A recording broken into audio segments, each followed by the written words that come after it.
अस्सलाम वालेकुम व्यूवर्स, कैसे हैं आप सब? उम्मीद करती हूँ कि आप सब ठीक-ठाक होंगे, खैरियत से होंगे। ओके, आज हम टेंसेस में प्रेज़ेंट कंटीन्यूअस टेंस के बारे में करेंगे, ठीक है? पहले हमने प्रेज़ेंट इंडेफ़िनिट के बारे में किया था, आज प्रेज़ेंट कंटीन्यूअस टेंस के बारे में करेंगे। प्रेज़ेंट कंटीन्यूअस टेंस को प्रेज़ेंट प्रोग्रेसिव टेंस भी कहते हैं, ओके? प्रेज़ेंट कंटीन्यूअस टेंस को प्रेज़ेंट प्रोग्रेसिव टेंस जो है वो भी कहते हैं। और चलें शुरू शुरू करते हैं इसका सेंटेंस स्ट्रक्चर। और एक बात बता दूं, प्रेजेंट इंडेफिनिट में जैसे हमने पढ़ा था first form of verb use होती है, यहाँ प्रेजेंट कंटिन्यूस में भी first form of verb use होगी। और वहाँ हमने डूडल्स का यूज़ किया था, यहाँ हम इज़ आर एम का यूज़ करेंगे। और लेकिन यहाँ सिंपल जो स्टेटमेंट है ना वहीं पे इज़ आर एम आ जाएगा, राइट। और इसमें फर्स्ट फॉर्म ऑफ वर्ब के साथ आई एन जी जो है वो लगाएंगे। और तीनों तरह के सेंटेंसेस में सिंपल, नेगेटिव और सवालिया में आई एन जी जो है वो लगा रहेगा, उसे ख़त्म नहीं करना। और तीनों में first form of verb use होगी। और इज़ आर एम जो है वो भी तीनों में ही यूज़ करना है। तो इसका सेंटेंस स्ट्रक्चर क्या है? सबसे पहले इसमें आ जाता है हमारा सब्जेक्ट, राइट। उसके बाद इज़ आर एम, ठीक है। अगर सब्जेक्ट वाहिद है तो इज़, अगर सब्जेक्ट जो है वो जमा है तो आर आएगा, और अगर आई है तो उसके लिए एम आ जाएगा, ऑल राइट। और उसके बाद वर्ब की फर्स्ट फॉर्म यूज़ होगी और उसके साथ हम लगाएंगे आई एन जी, राइट। और उसके बाद आ जाएगा हमारा object, right. Subject is are am, first form of verb, उसके साथ आई एन जी लगाएंगे और ऑब्जेक्ट आ जाएगा, ऑल राइट।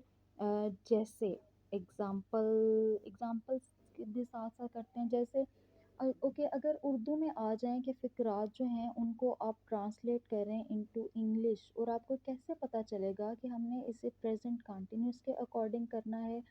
तो फ़िक्रात के एंड पे अगर आ रहा हो ना, कर रही है, कर रहे हैं, कर रहा हूँ, इस तरह से आए तो इट्स मीन कि इन्हें हमने प्रेजेंट कंटिन्यूस टेंस के अकॉर्डिंग करना है, ठीक है। फ़िक्रात के एंड पे क्या आता है?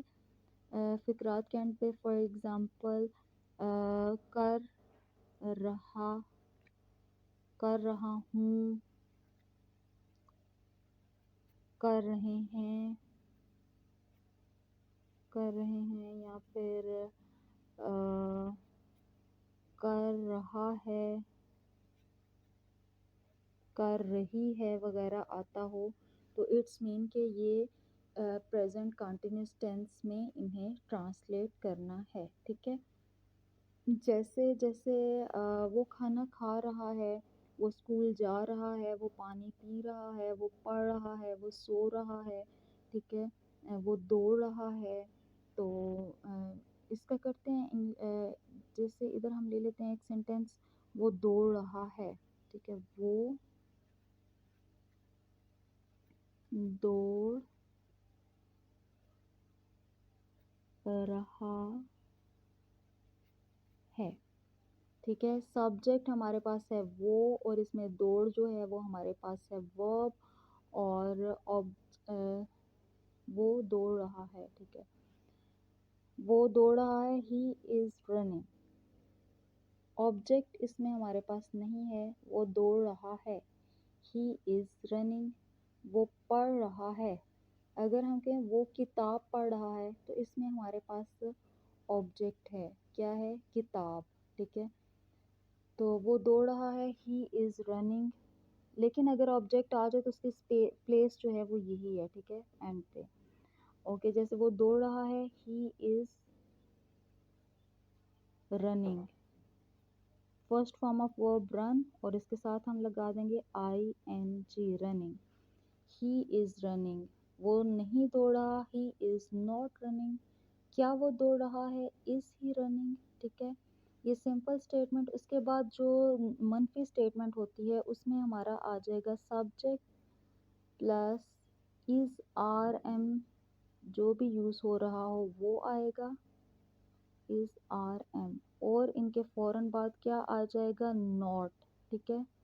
इज़ है, आर है, एम है, जो भी यूज़ हो रहा है इसके फ़ौरन बाद नॉट आ जाएगा और वर्ब की फर्स्ट फॉर्म ही लगेगी और उसके साथ आई एन जी जो है वो लगेगा, ठीक है, plus object, right. First form of verb I N G और ऑब्जेक्ट, जैसे वो नहीं दौड़ रहा, वो नहीं दौड़ रहा, वो नहीं दौड़ रहा, ही इज़ नॉट रनिंग, ही, ये ही इज़ रनिंग है ना, तो इसके बाद नॉट आ जाएगा, he is not running. Running में डबल एन आई, डबल एन आता है, ठीक है, यहाँ पे भी डबल एन आएगा। ही इज़ नॉट रनिंग, ठीक है, ओके। और क्या वो दौड़ रहा है, सवालिया जुमला, तो इज़ जो है वो सब्जेक्ट से पहले आ जाएगा। सवालिया जुमले में हमने क्या करना है, हमारी अरेंजमेंट क्या होगी, सब्जेक्ट से पहले आ जाएगा हमारे पास, अगर हमने इज़ यूज़ किया है तो वो आ जाएगा सब्जेक्ट से पहले, ठीक है। आर यूज़ किया है तो वो आ जाएगा सब्जेक्ट से पहले, एम है तो वो आ जाएगा सब्जेक्ट से पहले, ठीक है।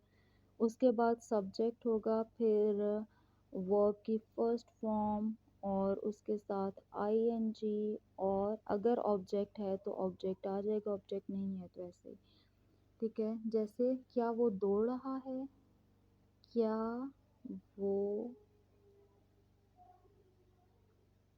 दौड़ रहा है,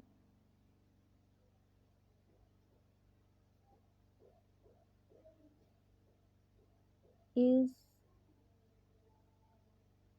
ही रनिंग, ठीक है, इज ही रनिंग। क्या वो खेल रहा है, इज ही प्लेइंग। क्या वो पढ़ रहा है, इज ही रीडिंग। क्या वो जा रहा है, इज ही गोइंग, वगैरह वगैरह, ठीक है। समझ आ गई आपको, होप सो के आ गई होगी। It's really easy tense. Present continuous tense जिसे प्रेजेंट प्रोग्रेसिव टेंस भी कहते हैं, इसमें जो सिंपल स्टेटमेंट है उसमें सब्जेक्ट इज एम आर आ जाएगा। इज़ जो वाहिद होंगे, सब्जेक्ट वाहिद होगा उसके साथ इज़, और जो अगर सब्जेक्ट जमा होगा तो उसके साथ आर आएगा और आई के साथ एम, ठीक है। और वर्ब की फर्स्ट फॉर्म यूज़ करेंगे और इसके साथ हम आई एन जी लगा देंगे प्लस ऑब्जेक्ट। और उर्दू में क्या पहचान है, फ़िक्रात के एंड पे जो है वो रहा हूँ, रहे हैं, रहा है, रही है वगैरह आता है। जैसे वो दौड़ रहा है, ही इज़ रनिंग। अब यहाँ पे ऑब्जेक्ट नहीं है, लेकिन अगर ऑब्जेक्ट हो भी तो उसकी स्पेस जो है वो यहीं पे होगी, ठीक है, ओके। और जब मनफी बनाना है, नेगेटिव बनाना है, तो इज़ आर एम के बाद नॉट आ जाएगा, ठीक है। ये हेल्पिंग वर्ब इन्हें कहते हैं, इज़ आर एम ये हेल्पिंग वर्ब है, इसके बाद नॉट आ जाएगा, ठीक है। मेन वर्ब जो है उसकी फर्स्ट फॉर्म यूज़ होगी और उसके साथ हम आई एन जी लगाएंगे प्लस ऑब्जेक्ट, राइट। जैसे ही, वो नहीं दौड़ रहा, ही इज़ नॉट रनिंग, ठीक है। क्या वो दौड़ रहा है, तो इज़ ही रनिंग, ठीक है। आगे क्वेश्चन मार्क जो है वो ज़रूर लगाएं, ओके। और सवालिया में क्या है, सब्जेक्ट से पहले जो है वो इज़ है तो वो आ जाएगा, आर लगाया हुआ है वो आ जाएगा, एम लगाया हुआ है वो आ जाएगा सब्जेक्ट से पहले, ठीक है। First form of verb ING वैसे ही लगा रहेगा प्लस ऑब्जेक्ट। उम्मीद करती हूँ कि आपको प्रेजेंट प्रोग्रेसिव टेंस यानी प्रेजेंट कंटिन्यूस टेंस की समझ आ गई होगी, ठीक है। मेरी अगली वीडियो जो है वो भी ज़रूर देखिएगा। हमने पहले फ्यूचर के, ये प्रेजेंट के 4 टेंसेस करने हैं, ठीक है। उसके बाद हम पास्ट के 4 टेंसेस करेंगे और फिर फ्यूचर के 4 टेंसेस करेंगे इंशाल्लाह। तो इसी के साथ मुझे इजाज़त दीजिए, अपना बहुत सा ख्याल रखिए, फॉर्म ऑफ वर्ब्स करते रहिएगा। अल्लाह हाफिज़।